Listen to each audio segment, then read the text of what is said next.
నమస్తే, ఆంధ్రప్రభ భక్తికి స్వాగతం. నేను మహాలక్ష్మి.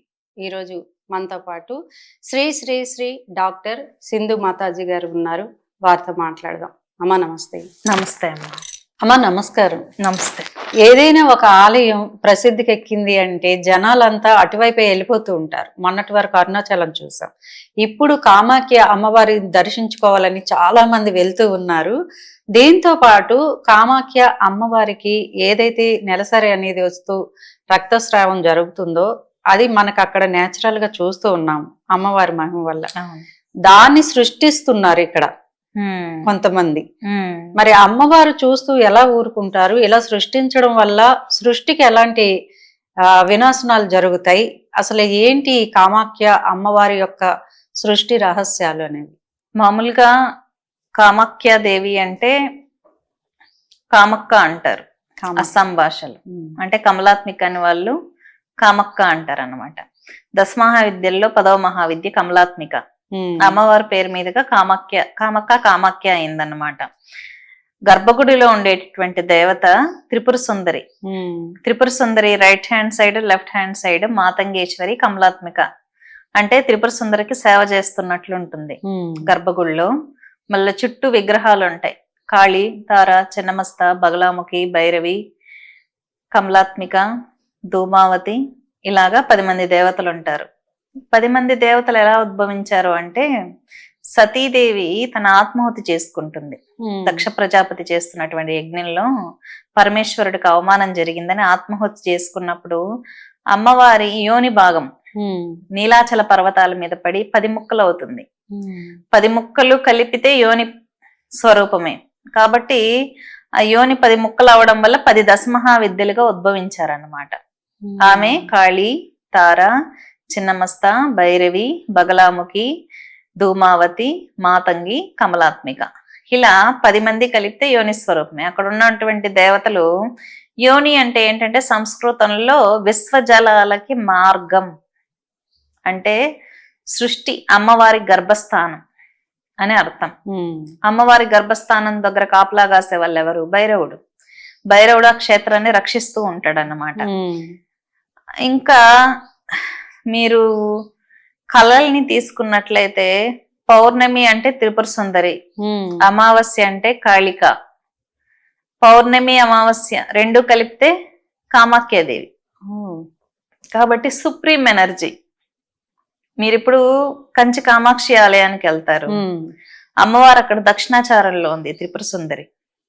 మీరు కామాఖ్యకి వెళ్తే అదే కామాక్షి దేవిని వామాచారంలో, కౌళాచారంలో ఉంటుందన్నమాట.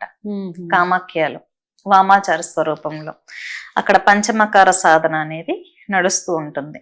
ఎందుకంటే కౌళం, వామం, ఆగం శాస్త్రం చెప్పింది ఏంటంటే, కాళికా పురాణాన్ని అనుసరించి మార్కండేయ మహర్షి రచించింది ఏంటంటే, అమ్మవారికి ఎలాంటి బలులు జరగాలి, పంచమకార అర్చన ఏంటి, కాళీతంత్రం, ముండమాల తంత్రం, కులార్ణవ తంత్రం అనేటటువంటి తాంత్రిక గ్రంథాలను అనుసరించి మార్కండేయ మహర్షి రచించినటువంటి కాళికా పురాణాన్ని అనుసరించి అక్కడ బలులు జరుగుతాయి. ఏ బలి ఎలా చేయాలి, ఎందుకు చేయాలి, ఎలా చేస్తే మంచిది, ప్రాసెస్ అంతా కాళికా పురాణంలో రుధిరోధ్యాయం 67 to 72 అధ్యాయాల్లో ఉంటుంది. ఏ పండు ఎలా బలివ్వాలి, ఏ జంతువుని ఎందుకు బలివ్వాలి, ఎందుకు ఇస్తున్నారు. గౌరీదేవికి బలులు చెప్పబడలేదు, కాళికాదేవికి బలులు ఉన్నాయి. ప్రామాణికంగా తంత్రశాస్త్ర గ్రంథాల్లో కాళికా పురాణాన్ని అనుసరించి. కాబట్టి మన సౌత్ ఇండియాలో దక్షిణాచారం ఫేమస్, నార్త్ ఇండియాలో ఏంటంటే వామ, కౌళ ఆరాధనలు అన్నమాట. కాబట్టి ఆ పద్ధతిని అనుసరించి అక్కడ జరుగుతాయి. ఈ పక్క కూడా శ్రీశైలంలో కూడా ఉంది, కానీ జంతు బలులు గవర్నమెంట్ నిషేధించింది, బ్యాన్ చేసింది. జంతు బలుల నిషేధం అని బోర్డు ఉంటుంది మన శ్రీశైలంలో, బ్యాన్ చేశారు. ఆదిశంకరాచార్యులు వారు అన్ని పీఠాలు సందర్శించినప్పుడు చాలా చోట్ల బలులు ఆపించారు. ఆపించి అమ్మవారిని సాత్వికం చేశారు. మనము కంచి కామాక్షి అమ్మవారు కావచ్చు, శ్రీశైలంలో కావచ్చు, శ్రీచక్రాలు వేశారు ఆయన. ఆదిశంకరాచార్యుల వారు కామాఖ్యను కూడా దర్శించారు. కామాఖ్యను దర్శించి అక్కడ కూడా శ్రీచక్రం వేద్దాము అనుకున్నారు. ఉమ్, కానీ అమ్మవారు అడ్డుపడింది అనమాట. ఉమ్, అడ్డుపడి ఇది విశ్వానికి గర్భస్థానం లాంటిది, భూత ప్రేత పిశాచ గణాలు కూడా నా పిల్లలే కదా, ఉమ్, మరి నేను యూనివర్సల్ మదర్ని కదా, ఇక్కడ ఆపేస్తే వాళ్ళకు ఫీడింగ్ ఇవ్వాలి కదా యూనివర్సల్ మదర్ గా, కాబట్టి అమ్మవారు అక్కడ బలిలో ఆపించారని చెప్పి అక్కడ పురోహితుల ద్వారా నేను తెలుసుకున్నాను అనమాట. ఉమ్, ఆయన అక్కడ సందర్శించినట్టు, ఆయనకి టెంపుల్ పక్కనే టెంపుల్ ఉంటుంది, ఆదిశంకరాచార్యులు వారి టెంపుల్.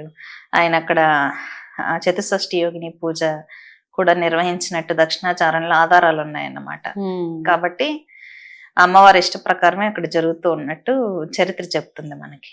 శ్రీచక్రాలు ఉన్న చోట జంతువులు నిషేధంగా ఉంటాయి. నిషిద్ధం చేశారు. ఉమ్. అష్టాదశ శక్తి పీఠాల్లో చాలా వరకు ఆయన ఆపించారు.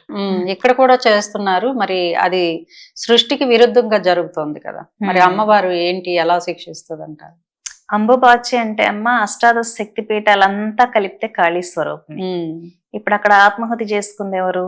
శివుని భార్య అయినటువంటి సతీదేవి. సతీదేవి బాడీ పార్ట్సే కదా ఖండితాలై సుదర్శన చక్రంతో 18 శక్తి పీఠాలుగా వెలిసాయి. మామూలుగా 108, 54 ప్రధానం అంటారు, దాంట్లో 18 శక్తి పీఠాలు ప్రధానం అంటారు. ఆ శక్తి పీఠంలో యోని భాగం ఉండే ప్రదేశం నుంచి రక్తపు జలం, అంటే లేడీస్ పీరియడ్స్ టైంలో బ్లీడింగ్ ఎలా అవుతుందో అక్కడ వస్తుంది. నేను వెళ్ళి చూసాను. నేను వెళ్ళి అంబుబాచి ప్రతి సంవత్సరం వెళ్తాను. అంబుబాచి ఇంకా గుడి క్లోజ్ చేస్తారు, బ్లడ్ వాటర్ అనేది బయటకు వస్తుంది అనగా చివరి దర్శనం నాదే. ఆ వాటర్ తీసుకొచ్చి పెట్టాను కూడా పీఠంలో. నేను వాటర్ తీసుకొచ్చి పెట్టాను. బ్లడ్ ఉంటది, ఫ్లేక్స్ ఫ్లేక్స్ గా ఉంటుంది బ్లడ్ వాటర్ లో. చూసాను కూడా నేను. వైట్ క్లాత్ పెడతారు, గర్భగుడిలోకి అలో చేశారు, చూసాను. నిజంగానే ఎర్రటి జలము బయటకు వస్తుంది. సరే అని నేను తీర్థం బాటిల్లో తీసుకొని వచ్చాను అనమాట. పీఠంలో ఉంటుంది ఎప్పుడు అమ్మవారి క్లాత్, అమ్మవారి స్పర్శించినటువంటి జలం అంతా.